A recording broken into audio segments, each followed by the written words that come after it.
जी मेरे घर में शादियां नहीं हो रही हैं, कहीं भी बात कर होती हैं तो होते होते खत्म हो जाती है। क्या करें, कोई उपाय बताएं। बेटे की शादी के लिए, बिटिया की शादी के लिए मैं अभी बोल रहा था कहाँ, पिछली कथा में रायपुर में भी कुछ भक्तों का मुझसे प्रश्न था। बिल्कुल निश्चित रूप से होगा, बिल्कुल होगा। थोड़ा इंतजार कीजिए, प्रतीक्षा कीजिए।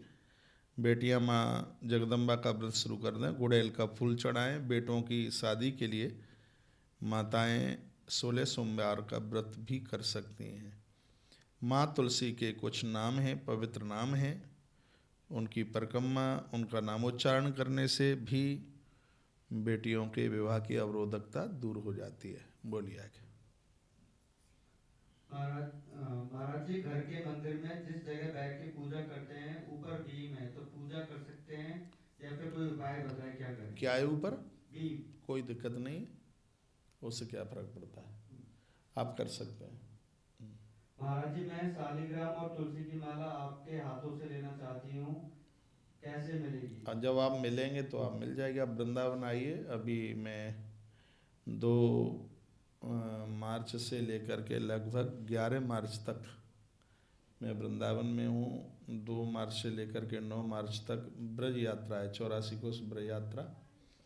तो ब्रज यात्रा में तो मेरा सभी भक्तों के साथ होना ही होगा, लेकिन रात्रि को मैं 8:30-9 बजे वापस जब लौटूंगा तभी भक्तों से मिलूंगा, और सुबह 8 बजे प्रस्थान होगा, आधे घंटे उससे भी पहले मैं मिलूंगा। यदि आप आ सकते हैं तुलसीवन आश्रम, सीधा वृंदावन परिक्रमा मार्ग, आप बिल्कुल पधारिए। आपको ये दोनों चीज़ें उपलब्ध हो जाएंगी। बोलिए। महाराज जी, तिल वाले तेल का दीपक कौन से भगवान के सामने रखना है गरीबी दूर होने के लिए। माँ दुर्गा के सन्मुख आप जला के रख दीजिए। मंगलवार या शुक्रवार से उसको आरंभ करें। बोलिए। महाराज जी, नए शंख का पूजा में उपयोग कैसे करें।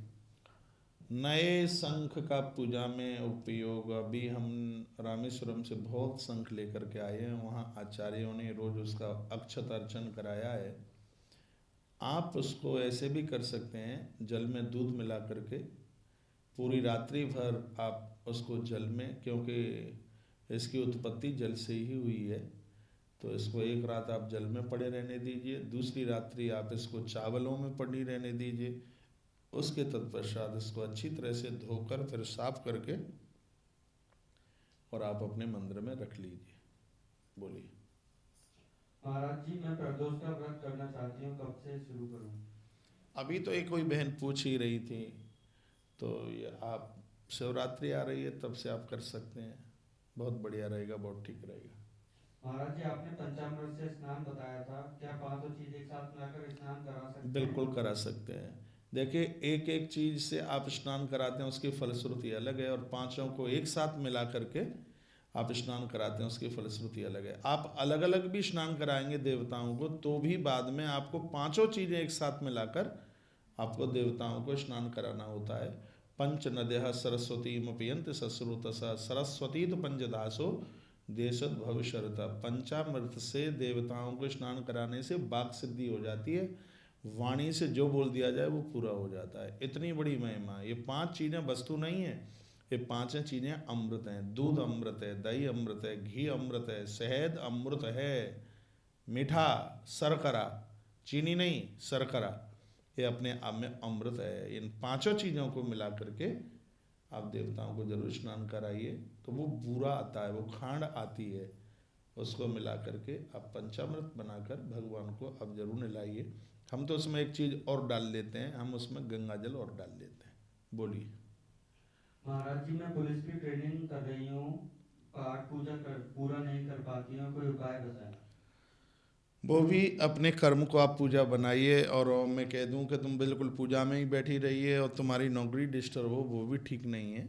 और देखो, आप गृहस्थी लोग हैं, जितना भगवान का नाम श्रद्धा से आप ले लें उतना ठीक है।